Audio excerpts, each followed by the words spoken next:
Assalamualaikum warahmatullahi wabarakatuh. Perkenalkan, nama saya Farhani Indrawati, NIM 200087113 dari jurusan Pendidikan Kepelatihan Olahraga. Di sini saya akan menjelaskan tiga materi. Yang pertama itu materi tentang pernafasan, yang kedua itu pencernaan, yang ketiga itu klasifikasi gerak pada sendi. Jadi yang pertama itu pengertian respirasi. Pengertian respirasi ini adalah suatu proses mulai dari pengambilan oksigen sampai pengeluaran karbohidrat dari hingga penggunaan dalam energi.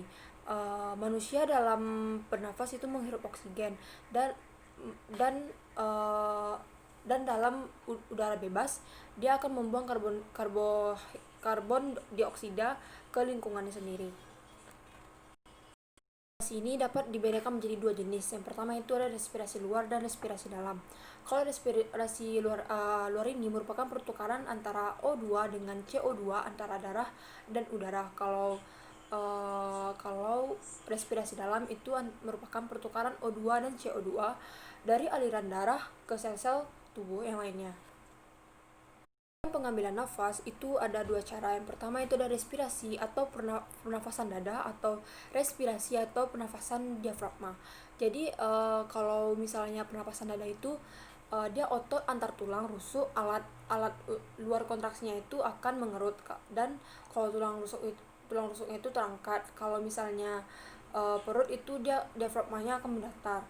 Jadi kalau pernafasan dada itu rongga dada membesar dan mengakibatkan tekanan udara di dalam dada itu mengecil, dan sehingga udara masuk ke seluruh badan. Dan kalau misalnya respirasi itu pernafasan perut, misalnya itu tuh volume rongga dada itu membesar dan mengakibatkan tekanan udara itu pada dada itu mengecil dan udara masuk ke paru-paru. Pernafasan pada manusia itu terdiri dari yang pertama itu hidung, dan yang kedua itu faring, dan yang ketiga itu trakea, yang keempat itu bronkus, yang kelima itu bronkiolus, dan terakhir itu adalah paru-paru. Paru-paru ini yang terakhirnya itu bisa ditukarkan oleh alveolus, tempat pertukaran oksigen. Pernafasan pada manusia itu yang pertama kan rongga hidung. Jadi rongga hidung ini masuk oksigen tersebut masuk ke dalam hidung, terus disaring oleh bulu-bulu halus yang pada hidung, dan rongga hidung ini berfungsi sebagai menghangatkan udara yang ada pada hidung, karena udara masuk itu akan dihangatkan oleh selaput lendir. Itu faring atau tenggorokan. Faring merupakan percabangan dua saluran. Yang pertama itu pernafasan nasofaring. Nasofaring pada bagian depan, dan saluran pencernaan itu orofarinx pada bagian belakang. Jadi pada bagian belakang ini faring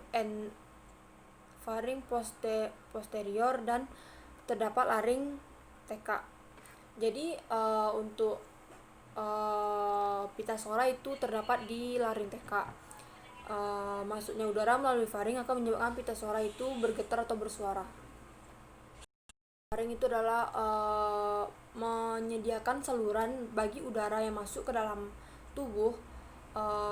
Keluar masuknya udara melalui tubuh itu akan melalui faring tersebut, karena faring juga menyediakan ruang untuk dengung resonansi untuk suara percakapan. Itu batang tenggorokan atau trakea. Batang tenggorokan ini di dalamnya ada sisilia. Sisilia ini berfungsi sebagai penyaring benda-benda asing yang masuk ke dalam saluran pernapasan.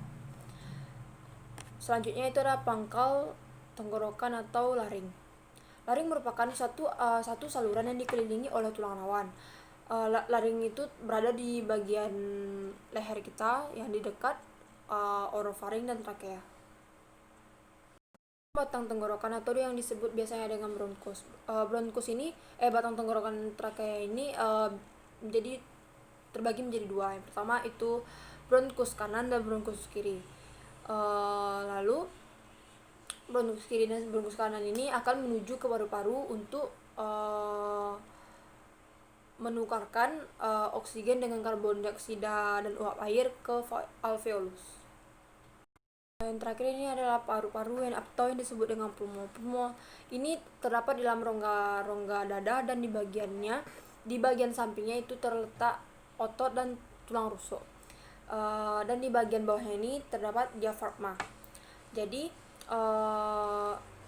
paru-paru ini memiliki ductus alveoloris yang mengandung gelembung-gelembung halus yang disebut alveolus untuk pertukaran oksigen dan karbon dioksida.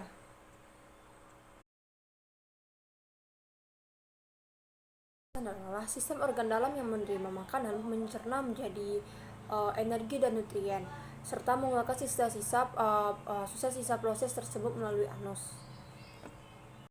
Utama sistem pernapasan adalah menyediakan zat nutrisi yang sudah dicerna secara berkesinambungan untuk didistribusikan ke dalam sel atau melalui sirkulasi dengan unsur-unsur air, elektrolit, dan zat-zat gizi lainnya. Nah, ini terbagi menjadi dua. Yang pertama proses pencernaan mekanik dan yang kedua itu proses pencernaan kimiawi. Proses pencernaan mekanik adalah proses pengubahan makanan dari bentuk kasar menjadi bentuk halus. Itu biasanya dilakukan oleh gigi pada mulut. Dan lalu pencernaan kimiawi itu adalah proses merubahannya makanan dari zat yang kompleks menjadi zat-zat yang lebih sederhana dengan enzim yang terjadi mulai dari mulut sampai ke lambung dan usus. Enzim adalah zat kimia yang dihasilkan oleh tubuh yang berfungsi untuk mempercepat reaksi-reaksi kimia dalam tubuh. Pencernaan secara umum itu terbagi menjadi 6. Yang pertama itu adalah ingestis, yang kedua itu peristalsis, yang ketiga itu digesti, yang keempat itu egesti, yang kelima itu absorpsi, yang keenam itu defekasi.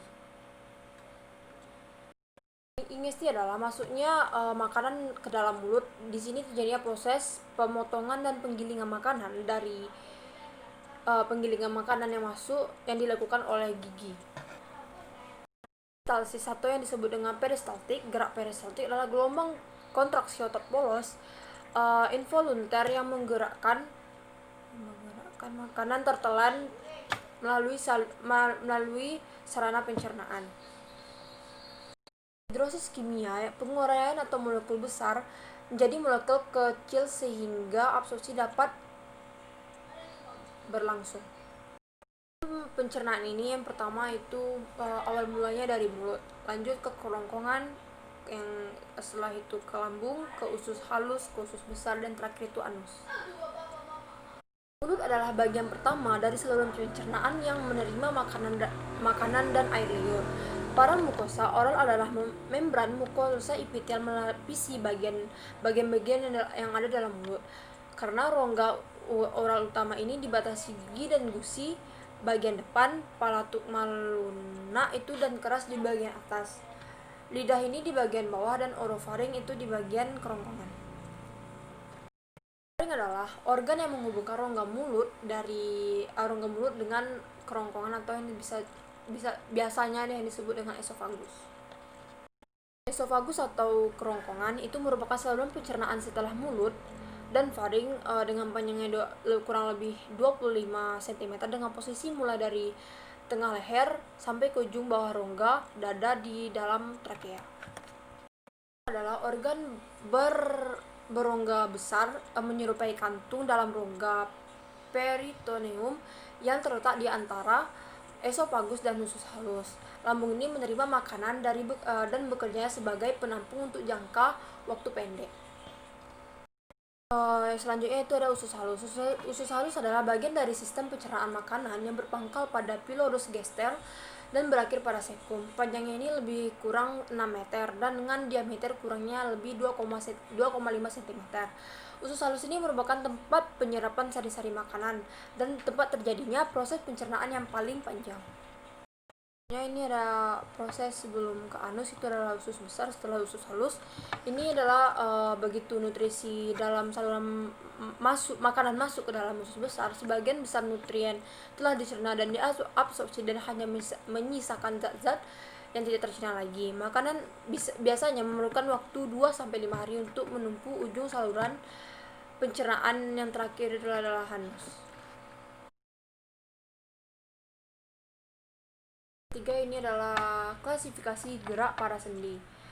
Sendi adalah persambungan atau artikulasi Istilah yang digunakan ini untuk menunjukkan pertemuan antara dua tulang, beberapa tulang dari kerangka. Rapat bergerak ini ada 3. Yang pertama itu tulang tengkorak, yang kedua itu tulang fibrosa. Jadi sendi-sendi ini ada banyak, itu ada sendi engsel, pelana, peluru putar. Agar cara mudahnya untuk menghafal itu dengan engsel, pelana, peluru putar. Sekian, terima kasih penjelasan 3 materi tadi. Yang pertama itu saluran pernafasan, yang kedua itu saluran pencernaan, yang ketiga itu klasifikasi gerak pada sendi. Sekian, terima kasih. Assalamualaikum warahmatullahi wabarakatuh.